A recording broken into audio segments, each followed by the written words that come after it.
दोस्तों, हिंदी सिनेमा के इतिहास में कई ऐसी फिल्में आई हैं जिन्हें जितनी बार भी देख लिया जाए वह हमेशा नई लगती है। इसी में से एक फिल्म शोले है। इस फिल्म को रिलीज हुए 46 वर्ष से भी अधिक का समय बीत चुका है, मगर इस फिल्म को देखने का क्रेज आज भी लोगों में उतना ही है जितना पहले था। आज शोले से जुड़ा हुआ कुछ दिलचस्प किस्सा आपसे शेयर करता हूँ। 15 अगस्त 1975 को रिलीज हुई फिल्म शोले में ठाकुर के किरदार के लिए सबसे पहले मशहूर अभिनेता दिलीप कुमार को ऑफर दिया गया था, लेकिन उन्होंने इस रोल को करने से साफ मना कर दिया। दिलीप कुमार का कहना था कि ठाकुर के किरदार में वैरायटी नहीं है, और यही रोल संजीव कुमार ने किया और अपने अभिनय से इस रोल को, इस कैरेक्टर को जीवंत बना दिया।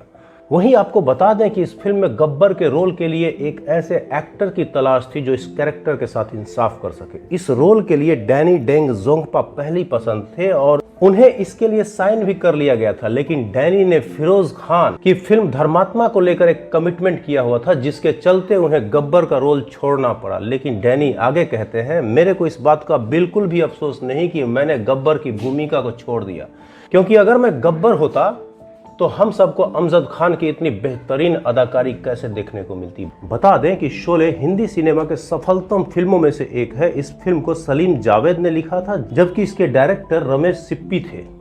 30 मिलियन के बजट से बनी इस फिल्म ने 350 मिलियन की कमाई की थी। आज के हिसाब से देखें तो शोले ने करीब 1900 करोड़ रुपए कमाए थे। शोले के कैरेक्टर्स जय और वीरू ने लोगों के सामने शानदार दोस्ती का उदाहरण पेश किया, और उसकी मिसाल आज भी लोग देते हैं। जय वीरू की जोड़ी आज भी दर्शकों को याद है, लेकिन असल कहानी भी कम दिलचस्प नहीं है दोस्तों। अमिताभ बच्चन और धर्मेंद्र असल जिंदगी में भी गहरे दोस्त रहे हैं, और इसी दोस्ती के चलते बिग बी को शोले फिल्म में जय का किरदार भी मिला था। दरअसल हुआ यूं कि जय के तौर पर पहले अमिताभ की चर्चा बहुत ज्यादा नहीं थी, लेकिन वीरू का रोल कर रहे धर्मेंद्र इस बात पर अड़ गए कि यह रोल अमिताभ को ही मिलना चाहिए, और उन्हीं की जिद का परिणाम था कि अमिताभ बच्चन को शोले फिल्म का वो यादगार रोल मिल गया। इसका खुलासा खुद अमिताभ बच्चन ने धर्मेंद्र की मौजूदगी में एक मंच से किया था, जिसका वीडियो आज भी सोशल मीडिया पर बहुत चर्चाएं बटोर रहा है। वीडियो में अमिताभ कहते हैं, धर्म जी की एक बेहद अहम और छू लेने वाली खासियत यह है कि वो सबसे शानदार दोस्त और सबसे इंटरेस्टिंग व्यक्तियों में से एक है। मैं धर्म जी और अपना एक गहरा राज खोलना चाहता हूँ। अगर धर्म जी नहीं होते तो मैं कभी शोले फिल्म में काम नहीं कर पाता। शोले के लिए उन्होंने ही मेरे नाम की सिफारिश की थी।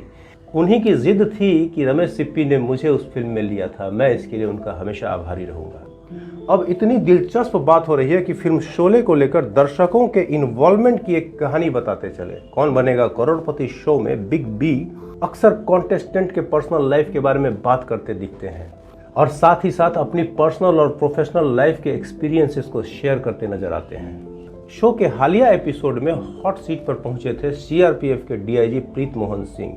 शो में प्रीत ने बताया कि वो अमिताभ बच्चन के बहुत बड़े फैन हैं और बचपन में उन्होंने फिल्म शोले देखी थी। प्रीत ने बताया कि उन्हें फिल्म में वीरू यानी धर्मेंद्र पर बहुत गुस्सा आया था, क्योंकि अगर वो थोड़े और गोलियां रख लेते तो जय यानी अमिताभ बच्चन की जान बच जाती। प्रीत की बात सुन अमिताभ बच्चन मुस्कुराने लगे और फिल्म की शूटिंग से जुड़ा हुआ एक किस्सा शेयर किया। अमिताभ बच्चन ने बताया कि इस फिल्म की शूटिंग के समय बिग बी भी पहाड़ी पर खड़े थे, जबकि धर्मेंद्र नीचे थे। इस सीन के शूट के लिए धर्मेंद्र को बक्से से गोलियां निकालने थे और फायरिंग करनी थी, लेकिन कई रीटेक के बाद भी धर्मेंद्र ऐसा नहीं कर सके। इससे धर्मेंद्र फ्रस्ट्रेट हो गए, बौखला गए, और जैसे ही बॉक्स से गोली निकली धर्मेंद्र ने उसे बंदूक में डालकर फायर कर दिया, जो कि पहाड़ी पर खड़े अमिताभ बच्चन के कान के पास से होकर गुजरी और वो बाल बाल बच गए। सबसे डेंजरस बात बताऊं कि इस सीन की शूटिंग के लिए डायरेक्टर ने असली गोलियां मंगवाई थी। फिल्म शोले में एक और वाकया हुआ, जिसके परिणाम स्वरूप धर्मेंद्र गब्बर सिंह से काफी नाराज हो गए थे। एक सीन के अनुसार गब्बर सिंह ने बसंती को अपने प्रेमी वीरू यानी धर्मेंद्र की जान बचाने के लिए नाचने पर मजबूर किया था। अमजद खान अपने किरदार में इतने तल्लीन थे कि उन्होंने हेमा मालिनी का हाथ बहुत सख्त तरीके से पकड़ रखा था, जिसके कारण हेमा मालिनी को कई दिनों तक हाथ के मसल्स में दर्द सहना पड़ा था। जब धर्मेंद्र को इस बारे में पता चला तो वह अमजद खान से नाराज हो गए। बाद में अमजद खान ने उनसे माफी मांगी, लेकिन तत्काल इसका कोई फायदा होता हुआ नजर नहीं आया। हालांकि अमजद खान की शोले की मेकिंग के आखिरी तक धर्मेंद्र और अमिताभ बच्चन सहित शोले के पूरे टीम से अच्छी खासी दोस्ती हो गई थी। अमजद खान के गब्बर के रोल को लेकर एक और बात कही जाती है कि इसका पॉपुलर डायलॉग कितने आदमी थे को फिल्माने के लिए 40 बार रीटेक देने पड़े थे। 40 बार फिल्माने के बाद इसमें से एक सीन को फाइनल कर लिया गया था। दोस्तों एक और दिलचस्प बात बताऊं कि शोले में जय के रोल के लिए शत्रुघ्न सिन्हा डायरेक्टर की पहली पसंद थे, मगर उन्होंने इस फिल्म में काम करने से इनकार कर दिया। शत्रुघ्न ने शोले जैसी फिल्म क्यों छोड़ दी, इसका खुलासा हाल में ही singing TV reality show Indian Idol के सीजन 12 में किया था। शो के दौरान हिमेश ने शत्रुघ्न से शोले छोड़ने के बारे में पूछा तो उन्होंने कहा, आप इसे मानवीय भूल कह सकते हैं। रमेश सिप्पी बहुत अच्छी फिल्में बनाते थे। उन्होंने शोले बनाई जो सुपरहिट फिल्म साबित हुई। मुझे आज भी इस बात का दुख है, मगर साथ में खुशी भी है कि शोले के जरिए देश को अमिताभ बच्चन जैसा नेशनल आइकन मिला। हेमा मालिनी की वजह से धर्मेंद्र ने वीरू का रोल किया था। रमेश सिप्पी ने वीरू के किरदार के लिए धर्मेंद्र और वसंती के किरदार के लिए हेमा मालिनी को चुना था। ठाकुर बलदेव सिंह के किरदार के लिए एक्टर दिलीप कुमार साहब को अप्रोच किया गया था, मगर दिलीप कुमार ने रोल करने से साफ मना कर दिया। तब इस रोल को एक्टर संजीव कुमार को दिया गया। वैसे धर्मेंद्र चाहते थे कि उन्हें ठाकुर का रोल मिले, लेकिन डायरेक्टर्स को ये मंजूर नहीं था। लेकिन साथ ही साथ वो धर्मेंद्र को भी नाराज नहीं करना चाहते थे।